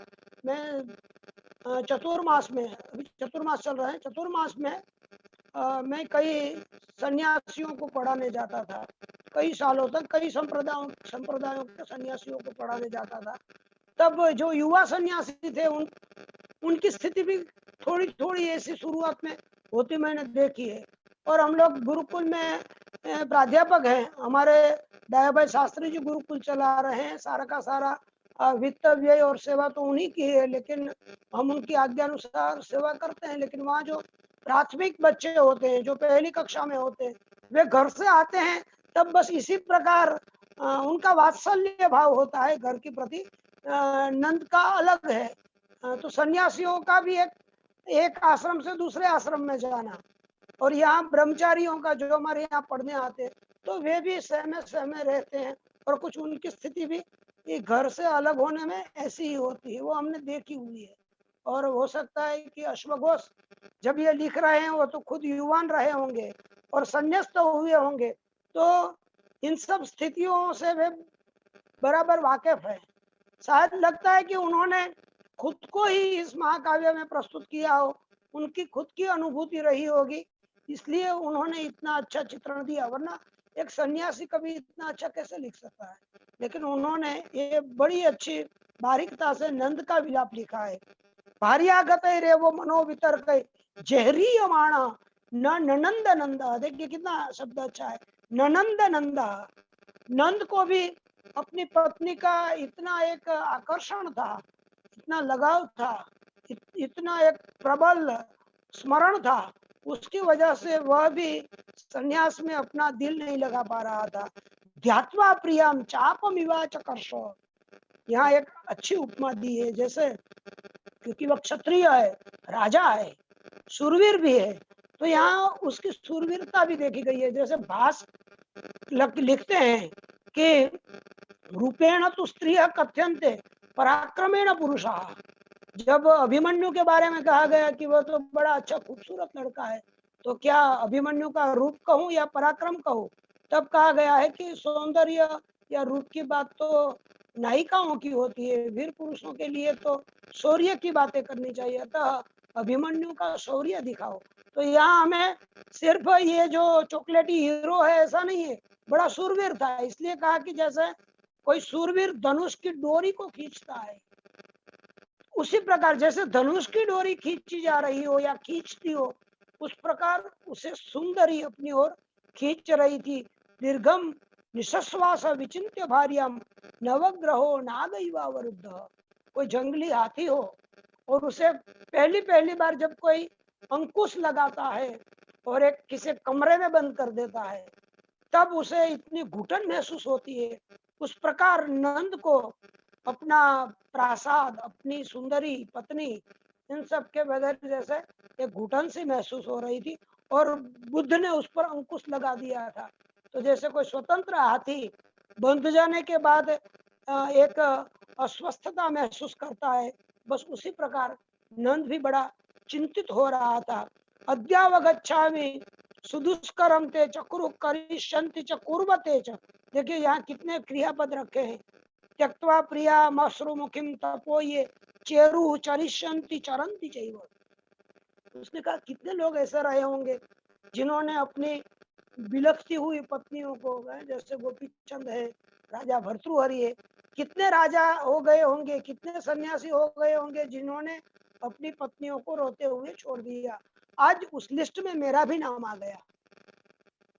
वो कहता है नंद के दुनिया में लोहे का या लकड़ी का या रस्सी का इतना मजबूत बंधन नहीं है जितना एक प्रेम तंतु का बंधन होता है। अगर कोई प्रेम की डोरी से बंध जाता है तो उसे वहां से छोड़ना बहुत ही कठिन होता है, या उस बंधन को तोड़ना बहुत कठिन होता है। ये यद्यपि कच्चे धागे हैं, लेकिन ये कच्चे धागे बड़े मजबूत होते हैं। इस बात की अनुभूति नंद कर रहा है।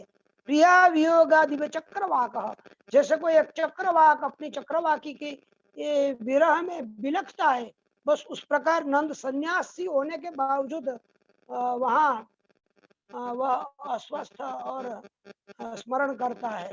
तो यहाँ एक यह भी बात है, गृहस्थी सन्यासी हो सकता है, लेकिन सन्यासी फिर गृहस्थी नहीं हो सकता अगर वह यथार्थ रूप में सन्यासी है। तो यहाँ उसका दूसरा रास्ता है, वह तो बंद हो गया है। बाद में वह सोचता है, कोई बहुत सारे अन्य सन्यासी थे तो सोच रहा है कि मुझे अपनी प्रिया के बारे में बहुत चिंता है और मैं बिलख रहा हूँ, दूसरे सन्यासियों को क्यों कुछ नहीं हो रहा है, मैं अकेला ही प्रियतमा को याद कर रहा हूँ, इन लोगों को क्यों ऐसा नहीं होता होगा। इसकी सुंदरी है, वहाँ महल है, संपत्ति है, सब कुछ है, लुभाने वाली चीजें। कुछ लोगों की घर गृहस्थी ऐसी होती है कि वे संन्यास्त होने के बाद घर की याद ही नहीं आती, तो वो सोच रहा है कि दूसरों को ऐसा क्यों नहीं हो रहा है। तब जाके वह सोचता है यास्यामि तावत् गृहमेव भूयः कामम करिष्ये विधिवत सकामम, मैं काम को वापस सकाम बनाऊंगा, मैं घर पर जाऊंगा, यहाँ से भाग जाऊंगा और मेरी प्रियतमा से बहुत प्यार करूंगा, मैं बहुत राज सुख भोगूंगा और बाद में जब मैं थक जाऊंगा कि अब मुझे भोगना नहीं है, तब मैं संतुष्ट होकर आऊंगा। जैसे कुछ लोग एक ऐसी परंपरा या विचारधारा को भी लेकर चलते हैं, यद्यपि हमारी शास्त्र इस बात की अनुमति नहीं देते, लेकिन कुछ कहते हैं कि पहले भोग करे फिर योग करे। तो नंद भी ऐसा सोच रहा है, लेकिन अश्वघोष इस बात पर एक मुद्रा लगा देते हैं कि इस बात को ठीक नहीं मानना चाहिए, ये भ्रामक सिद्धांत है, वे यहाँ लिखते हैं। लेकिन सुंदरी का जो व्यक्तित्व था, यहाँ यह भी लिखा है कि अचल पहाड़ जो होता है उसमें धरती चाहे तो भूकंप करके हिला देती है, उस प्रकार ये नंद का जो अचल पहाड़ जैसा व्यक्तित्व था, वह धरती से उसमें भी कंपन आ गई, तो वह भी बड़ी सौंदर्यशील और शीलवती भी थी। पाणव कपालम अवधार्य विधाय मौंड्यम, यह बोलते हैं कि एक दूसरा सन्यासी होता है, वो कहता है कि तू बात कर रहा है, तेरे हाथ में भिक्षा पात्र है, तुमने सन्यास लिया है, तुम्हारे कपड़े देखो, तुम्हारा मुंडन देखो, और तू अब इस प्रकार की बात कर रहा है, तो लगता है कि ये एक चित्र का दिया है। जैसे चित्र में दिया जो होता है वो प्रकाश नहीं कर सकता, उस प्रकार तुम्हारे ये जो वेश जो है, रूप के अनुरूप वर्तन होना चाहिए। तुम्हारा यह वर्तन जो है, तुम्हारा जो ये व्यवहार है, वह चित्रदीप की तरह है। तुम अभी तक सन्यास में जले हुए दिए नहीं हो नंद, तुम अभी भी संभल जाओ। पात्रम बिभर्ति च गुणे गुणैर्न च पात्रभूतो लिंगम वहन्नपि स नैव गृही न भिक्षु। अब तू तो न गृही रहा न भिक्षु रहा, अब तू सन्यास को भी एक काला टिक्का लगाने जा रहे हो। अब तू गृहस्थी भी न रहेगा, भिक्षुक भी न रहेगा। नहीं बाष्पश्च समश्च शोभते, शांत रस क्षमा वैराग्य और रोना धोना ये दोनों साथ नहीं पनपते। और उसको हाथ पकड़ के एक वीरान जंगल में एक सन्यासी ले जाता है। जल्दी जल्दी में चलूंगा, अभी हम लोग यहाँ पर करीब करीब 9 और 10 सड़क के पास पहुंचे हैं, लेकिन स्पीड थोड़ी ज्यादा रखेंगे। और वहाँ एक वन में जाकर वह कहता है सन्यासी, एक छोटा हाथी का बच्चा, गजा नाम पंक मंगना नाम गजा एवं धुरंधरा है। एक हाथी अगर कीचड़ में फंस जाता है तो उसे कुत्ते बाहर नहीं निकाल पाते, उसे भेड़िए बाहर नहीं निकाल पा सकते, उसको निकालने के लिए एक गजराज की जरूरत पड़ती है। तो भी ये विषय रूपी पंख में फंस गया था, भगवान बुद्ध आए और स्वयं तुम्हें निकाल दिया। अब तुम उसी हाथी के बच्चे की तरह गलती कर रहा है और तू फिर एक मगरमच्छों से भरी हुई नदी में वापस गिरना चाहता है। और प्रसह्य मणिमुद्धरेत मकर वक्र दृष्टांतरात्, आप जानते हैं मगरमच्छ की पकड़ कितनी अच्छी होती है, इसलिए कामदेव को मकर ध्वज बोलते हैं। कामदेव की पकड़ भी ऐसी ही होती है। अतः तू वापस उसमें उस कीचड़ में फंसने के लिए तैयार मत हो। इस प्रकार बहुत अच्छी अच्छी बातें देकर, बातें कहकर वह समझाता है। और बलम च रूपम च नवम च यौवनम तथा व गच्छामि यथा व गच्छसि, बोल रहा है वो सन्यासी कि मैं जिस रूप की और जिस यौवन की तू दुहाई दे रहा है, मैं भी कभी युवान था, मेरा भी घर था, मैं सब बातों को जानता हूँ, लेकिन तू मेरी बातों को नहीं समझ रहा है। उसके बाद का जो पद्य है ना मित्रों, अश्वघोष को संस्कृत साहित्य में इस एक पद्य से बहुत प्रसिद्धि हुई है, और इसलिए कई बार उदाहरणों में मैंने इस श्लोक को पढ़ा है, और बहुत ही प्रसिद्ध श्लोक है। ऋतुर्व्यतीतः परिवर्तते पुनः क्षयं प्रयातः पुनरेति चंद्रमा गतम गतम नैव तु सन्निवर्ति जलम नदीनां च नृणां च यौवनम। अश्वघोष लिखते हैं एक बार कोई मौसम चला जाए, कोई ऋतु चली जाए, तो वो बार बार वापस आती है। ऋतुर्व्यतीतः परिवर्तते पुनः, और चंद्रमा जब क्षीण हो जाए तो फिर से वह पूर्णिमा को पूर्ण हो जाता है। चंद्र में और ऋतु में पुनर्लौटने की संभावना है, लेकिन नदी का एक पानी जो गया तो वापस कभी नहीं लौटता। और लोगों का जो यौवन है वह भी एक बार गया तो फिर गया। गुजराती में भी कहते हैं जवानी तो जवानी है, और जब जवानी जाती है फिर वापस लौट के नहीं आती। और युवानी में हमें इतना उत्तम अवसर मिला है कि हम कुछ त्याग की बातें करें। हमारे शास्त्र कहते हैं हम अपने जीवन को तभी उजागर कर सकते हैं हम जब तेन त्यक्तेन भुंजिता, हम त्याग से अपने आप को समृद्ध करें। तो इस बात को यहाँ एक सन्यासी समझाता है।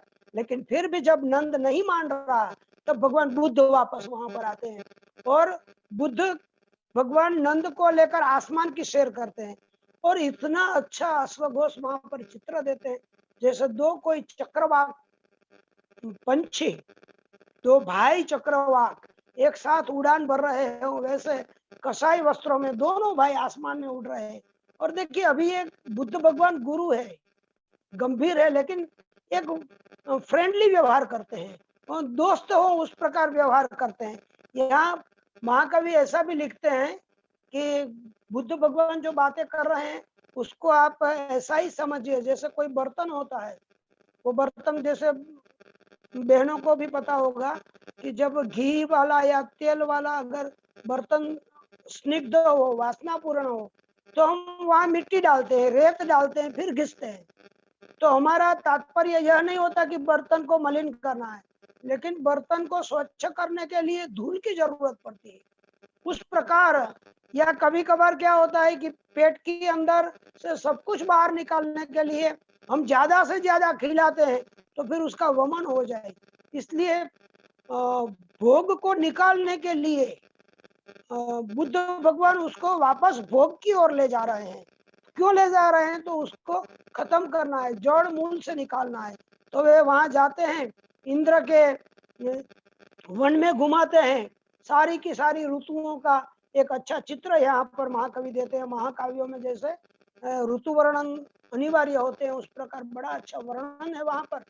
और बाद में ये जो बुद्ध हैं वे एक कहानी बंदरी को दिखाते हैं और कहते हैं देखिए बंदर वैसे भी खूबसूरत नहीं होते, उसमें भी एक आंख वाली कोई एक बंदरी है।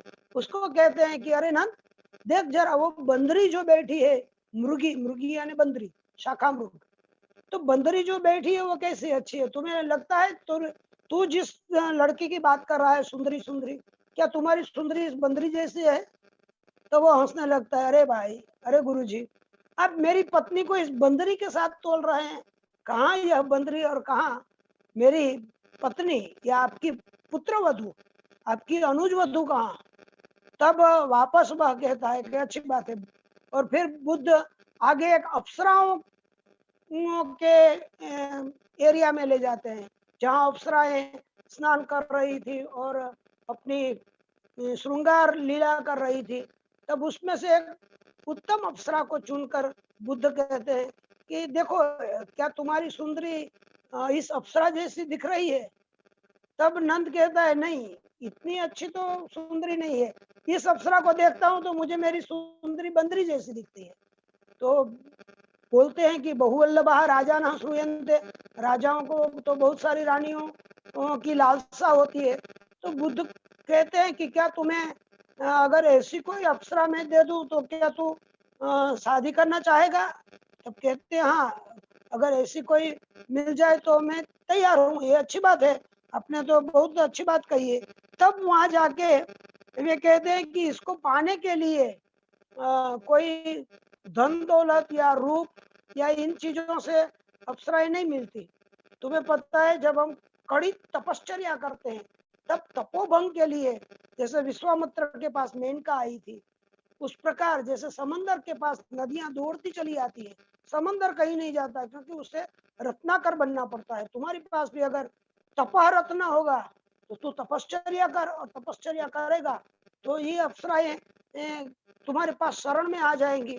और उस प्रकार नंद जो है वह जैसे कोई बच्चा पुरस्कार के लोभ से, कई बार हम भी कहते हैं ना कि तुम्हें ये ले देंगे, चलो तुम पढ़ाई करने बैठ जाओ, और वे बच्चे हैं किसी वस्तु के लोभ के लिए पढ़ना शुरू कर देते हैं। बस उसी प्रकार ये नंद भी अप्सराओं के लोभ में एक तपश्चर्या का आरंभ करता है और आहिस्ता आहिस्ता फिर उसे ज्ञानोपदेश मिलता है।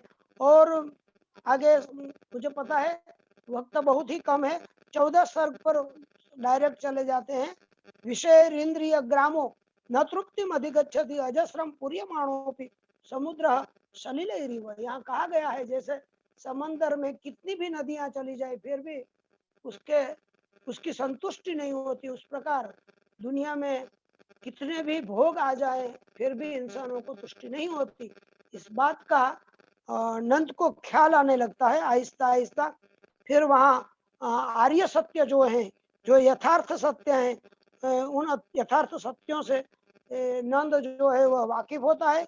तप करने के जब करता है तब काले पिवास्यान्न पयो लभे तो मोहे न सूंगा दिगाम दुही। तब यहाँ कहते हैं तब तो कर रहा है लेकिन उसका हेतु दूसरा है। इसलिए यहाँ कहा गया है कि अगर कोई दूधार गाय होगी और दूधार गाय के पास दूध होते हुए भी अगर हम थन की जगह जो सींग होते हैं उसमें दोहने का प्रयत्न करेंगे तो दूध कभी नहीं निकलेगा। इस प्रकार हम तप भी करेंगे लेकिन उसका अगर सही लक्ष्य नहीं होगा तो हमें तप का फल नहीं मिलेगा। इस बात की यहाँ पुष्टि करते हुए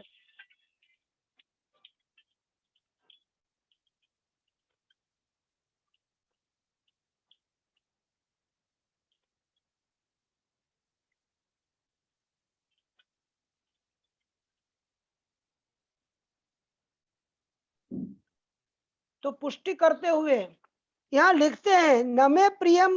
फिर बाद में उसे पता चल गया कि मुझे तप करना है लेकिन मेरा ध्येय गलत है और फिर वह खुद उसकी एक अंतरात्मा जाग उठती है और वह भगवान बुद्ध को प्रणाम करके अपने आप यथार्थ तप के लिए चला जाता है और फिर वापस तप करके सर्वेण भावेन गुरु प्रणम्य क्लेश प्राणाय वनम जगामा।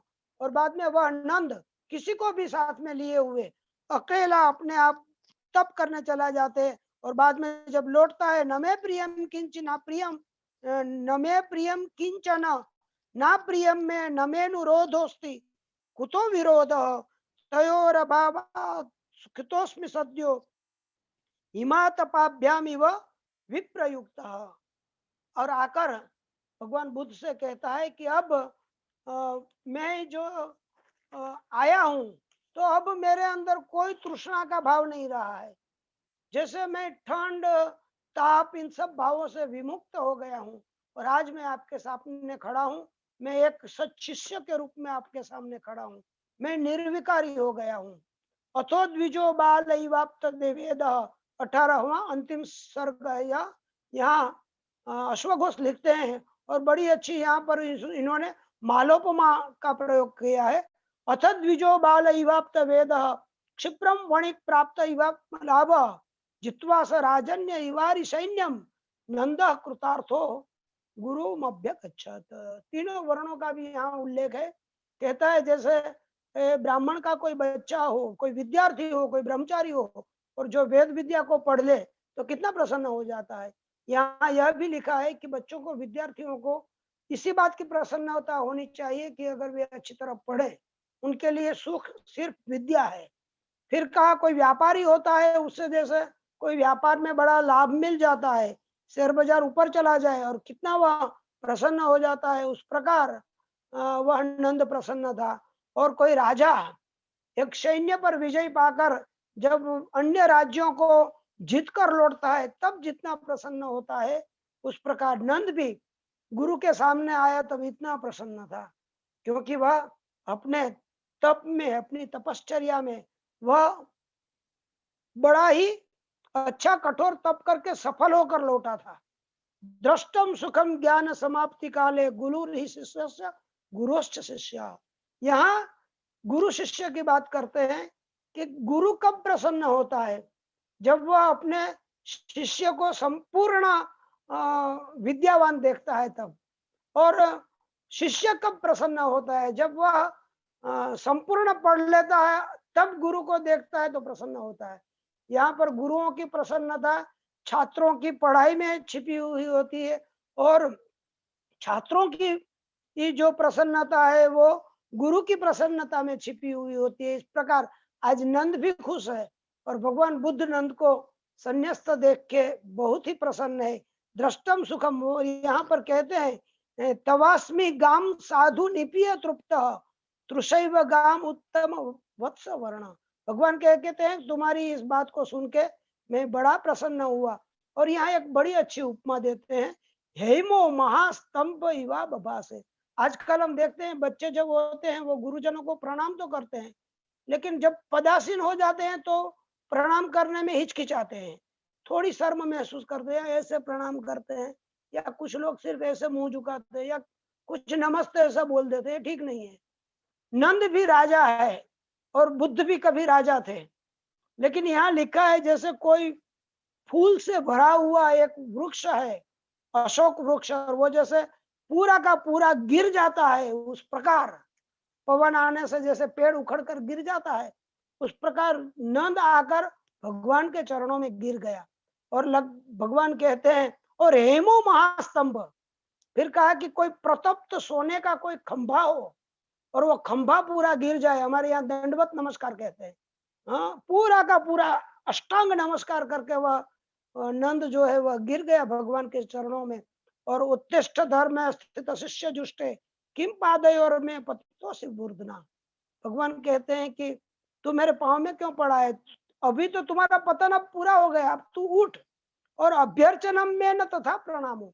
मुझे प्रणाम करता है, अच्छी बात है, लेकिन गुरुजनों को प्रणाम करना यह तो गुरु भक्ति है, लेकिन गुरुजनों के जो सिद्धांत हैं उन सिद्धांतों को हमें आगे ले जाना है। जैसे हमारे चौकसी सर है, बड़े प्रामाणिक और बड़े ही छात्र हितेच्छु है, तो गुरु जी को प्रणाम करते हैं, हमें अच्छा लगता है, लेकिन गुरु जी के जो सिद्धांत है, उनकी जो विद्यार्थियों के प्रति भावना है, निष्ठा है, उन निष्ठाओं को, उन आदरों को, उन आदर्शों को हम अगर अगली पीढ़ी तक पहुंचा सकते हैं, अपने बच्चों को सिखा सकते हैं, तो गुरु पूजन यही होगा। हमारे लिए हर दिन गुरु पूर्णिमा ही है, अगर हम अपने बच्चों को हमारे गुरुजनों के आदर्शों पर चलना सिखाए। यावत सतर्ष पुरुषो ही लोके तावत समृद्धो भी सदरिद्र। जब तक लोगों को कुछ तृषा, कुछ लेने की लालसा है, तब तक करोड़ों अब्जोपति होने के बावजूद भी वे भिखारी है, भिखमंगे हैं। और दिगंबर होते हुए भी अगर हमारे दिल में कोई चाहत नहीं रहती तो हम करोड़पति हैं। इसलिए हमारे महादेव जो है, भगवान परमात्मा, वे दिगंबर होते हुए भी महादेव है, वे स्मशान में रहते हैं और फिर भी राजा है। तो इस बात की भी यहाँ हमें प्रतीति होती है। आरण्यकम वैक्ष्यचरम विनीतम द्रक्ष्यामि नंदम निवृतम कदेति आसित पुरस्तात् त्वयि में दिदृक्षा तथा सिदृष्ट्वा मम दर्शनीय। मेरे एक अंदर इच्छा थी कि मैं नंद को, मेरे भाई को कब संन्यास्त देखूं, और आज जब मैंने तुम्हें संपूर्ण यथार्थ रूप में संन्यास्त देख लिया, तो मेरी जो मनोकामना है, भगवान कहते हैं कि वह पूरी हो गई। अथो ही तत्वम परिगम्य सम्यम निर्धूत दोषान अधिगम्य शांतिम अर्थं संप्रति चिंतयामि नतम जन्म नापसरसो न वेदा। भगवान के सामने नंद कहते हैं कि अब मुझे न घर याद है, न आश्रम याद है, अब न मुझे अप्सराएं दिखती है, न मेरी सुंदरी दिखती है। भगवान कहते हैं कि अब तुम चिंता मत करो, वधु गृहे सापि तवानुवर्त तवानुकुर्वती करिष्यते स्त्रीसु विरागिनी कथा। तो सुंदरी की चिंता ना कर, वो सुंदरी भी बड़ी अच्छी और विनम्र है। तुम्हारे वैराग्य की बातें वह सुंदरी भी अन्य महिलाओं से, अन्य समाज से करेगी। और बाद में लिखते हैं कि सुंदरी भी सन्यासिनी बन जाती है। और पार्श्वान मुने प्रतियौ विमदः करी, वह जैसे कोई एक हाथी का मद पूरा हो गया और विनम्र हो गया, पूरा अंकुश में हो गया हो, उसी प्रकार ये नंद जो है वो भगवान के वश हो गया। और भगवान अंत में कहते हैं कि आप जाओ और अपना जो ये अपदीपो भव, जैसे वो आत्मदीप बनो, और तुम यहाँ मत रहो और तुम पूरी दुनिया को उजागर करो। और बाद में वहां से नंद विदाई लेता है। और वहां बाद में कवि कथन है, अश्वघोष खुद लिखते हैं, पातुम तिक्तम मिवौषधम मधुयुतम रुद्यम कथम स्यादिति। वो बोलते हैं अश्वघोष की ये मैंने उसमें शांत रस में श्रृंगार रस का जो फ्लेवर दिया है, वो जैसे किसी चीज को अगर बच्चे नहीं खाते हैं, हेल्दी फूड होता है, तो उसको गार्निश करते हैं, हैं? काजू किशमिश डाल देते हैं, लेकिन जितना वो मिष्टान होता है उतना काजू किशमिश नहीं होता, लेकिन वो नहीं डालते तो बच्चे खाते नहीं है। इसलिए मैंने जो यहाँ शांत रस परोसा है, उसमें कहीं ना कहीं आप लोगों को श्रृंगार रस दिखा होगा, श्रृंगार की अनुभूति हुई होगी। तो मेरा यह लक्ष्य नहीं है कि मैं आपको श्रृंगार दूं। मुझे श्रृंगार रस अभिप्रेत नहीं है। अगर आपको कहीं लगा हो ऐसा, तो आप यही समझिएगा कि यह शुगर कोटेड औषध है। जैसे कोई दवाई में एक ऊपर पड़ लगता है शुगर का, शर्करा का, उस प्रकार श्रृंगार भी मैंने परोसा है, तो उसका भी कारण एक औषध को पिलाने के लिए क्या है। तो आप मुझे क्षमा करें अगर ऐसी आपको अनुभूति हुई हो तो। वैसे इस काव्य में शांत रस है, और इस काव्य में हम सन्यासी के नियमों को रखना चाहते हैं। इस प्रकार यहाँ सौंदर्यनंद जो 18 सर्ग का काव्य है, वह पूर्ण होता है। यथाधीतम यथामति, जो मैंने जाना थोड़ा बहुत, वह आप लोगों के सामने प्रस्तुत किया। सुगने सुखिम बहुना, आप लोग तो इतने अच्छे विद्वान है, एक शब्द के कई अर्थ निकाल लेते हैं। और सामने हमारे आदरणीय गुरुजी चौकसी सर बैठे हुए हैं, तो उनके सामने बोलना भी बहुत कठिन होता है, लेकिन उनकी ही कृपा है कि हम आज एक दो शब्द आप लोगों के सामने बोल सके। कहीं भूल रह गई हो तो गुरुदेव और अन्य सभी क्षमा करे उदार हृदय से। और अयम मह्यम अवसरः प्रदत्तः तदर्थं मान्यः गुरवः अन्ये च सर्वे भवन्तः परिषदः अन्येपि सर्वे सभ्यः धन्यवादाः। नमो नमः। धन्यवाद अमृतभाई। આપનો કયા શબ્દોમાં આભાર વ્યક્ત કરવો? સામાન્ય રીતે શું થતું હોય છે કે અમદાવાદ જેવા બૃહત નગરમાં ફરવા માટે તો આપણે નીકળી જઈએ અને કોઈ ઐતિહાસિક અમૂલ્ય નિધિ આપણી પાસેથી પસાર થઈ જાય, પણ એના વિશે આપણને કોઈ માહિતગાર ન કરે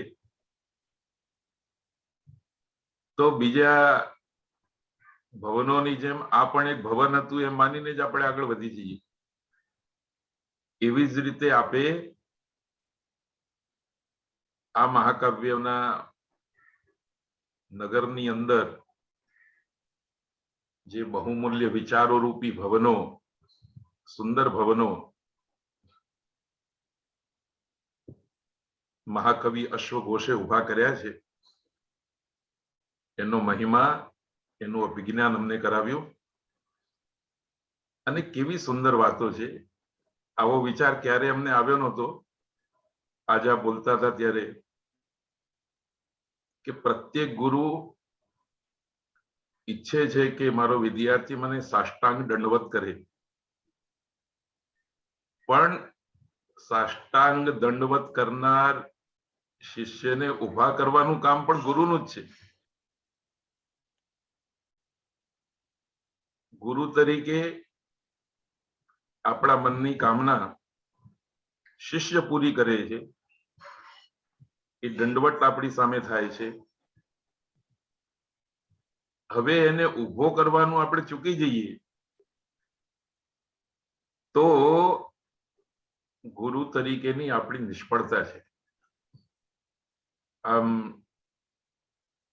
ક્રિકેટ રમતા હોઈએ ત્યારે કોઈ વખતે બેટિંગ કોઈએ કરવાનું હોય ને કોઈ વખતે બેટિંગ કોઈએ કરવાનું હોય. તો આપ જ્યારે બોલી રહ્યા હતા ત્યારે મારા મનમાં આ જ વિચારો કરતા હતા કે શિષ્યએ સાષ્ટાંગ દંડવત કરીને પોતાની ફિલ્ડિંગ તો ભરી દીધી, હવે એ સાષ્ટાંગ કરીને પડ્યો જ છે. હવે ગુરુનો રોલ શરૂ થાય છે, ગુરુની ભૂમિકા શરૂ થાય છે કે ગુરુ એની ફિલ્ડિંગ ભરે, એને શીખવે, એને જ્ઞાન આપે, તપ કરતા શીખવે અને સાષ્ટાંગ દંડવત પડેલા એ શિષ્યને આકાશ તરફ એનું મસ્તિષ્ક જાય એના પાદ ભૂમિ ઉપર ટકેલા રહે એવી મુદ્રામાં એને ઊભો કરી આપે. તો આ મહાકવિઓની આ જ વિશેષતા છે કે એ અત્યંત ગહન વિચારોને પણ કાવ્યાત્મક રીતે આપણી સામે મૂકી આપતા હોય છે. હું આપનો પરિષદ તરફથી, મારા તરફથી અને આજના બધા જ પ્રતિભાગીઓ તરફથી હાર્દિક આભાર માનું છું. આપણા કાર્યક્રમ દરમિયાન પરિષદના પ્રમુખશ્રીનો મારી પાસે સંદેશો આવ્યો છે. આપ સૌ જાણો છો તેમ ગુજરાત હાઈકોર્ટના કેટલાક ન્યાયાધીશ મહાનુભાવોને પદોન્નતિ મળીને સુપ્રીમ કોર્ટમાં મોકલવામાં આવ્યા છે. એ એમની પ્રશાસનિક પ્રક્રિયા છે. એ સંદર્ભે કોઈ મીટિંગની અંદર સાહેબ વ્યસ્ત હતા એટલે આપણી વચ્ચે નથી જોડાઈ શક્યા, પણ એમને આપણા કાર્યક્રમને શુભેચ્છાઓ પાઠવી છે. એમના આશીર્વાદ આપણા ઉપર છે. આ કાર્યક્રમમાં જે વક્તા તરીકે ઉપસ્થિત રહ્યા, પ્રતિભાગી તરીકે ઉપસ્થિત રહ્યા, એ સૌને માટે પણ માનનીય પરીખ સાહેબના આશીર્વાદ મળી રહે એવી હું શુભેચ્છાઓ પાઠવું છું. અને અંતે આ કાર્યક્રમ પૂર્ણ નથી થતો. આ કાર્યક્રમ એક બીજા સૂત્રને, બીજા બીજની પણ વાવણી કરી રહ્યો છે. માનનીય અમૃતભાઈને પણ હું વિનંતી કરીશ, હવે આપણે થોડા દિવસના વિરામ પછી એક એવો કાર્યક્રમ, આ પરિચય પ્રવચન માળાનો પ્રારંભ કરીશું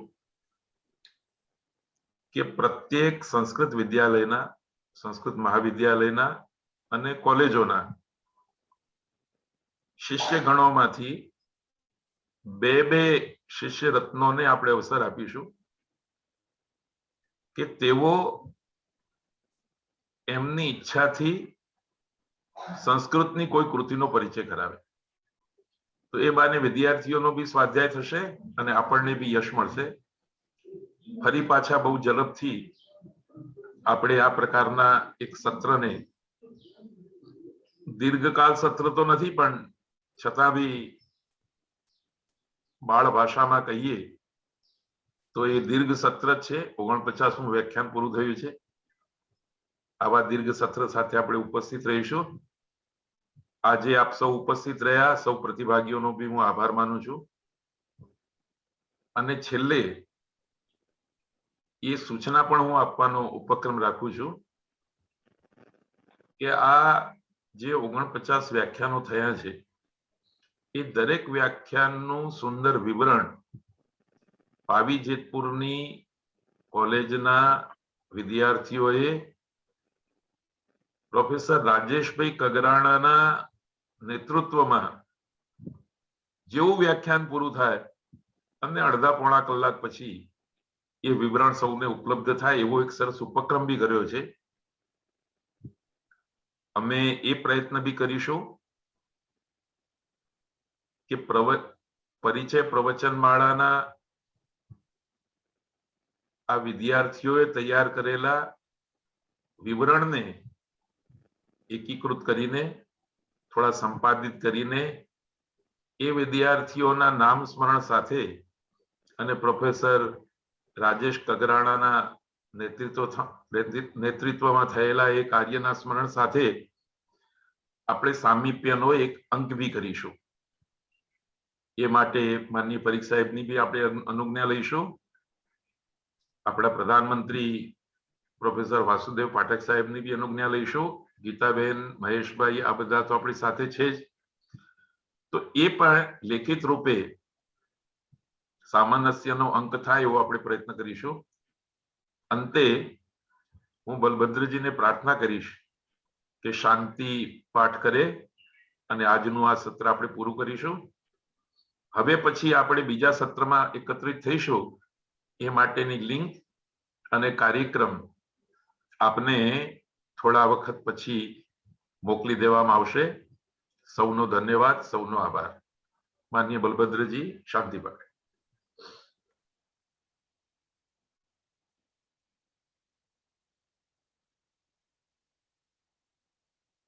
બલભદ્રજી અનમ્યુટ કરી લો તમે તમારી જાત.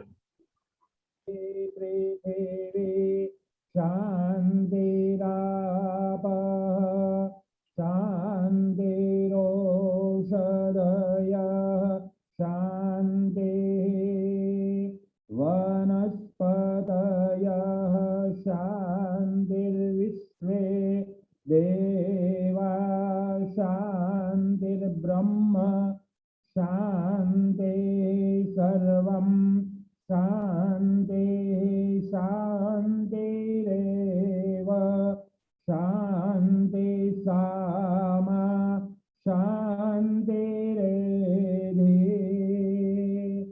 ॐ शान्तिः शान्तिः शान्तिः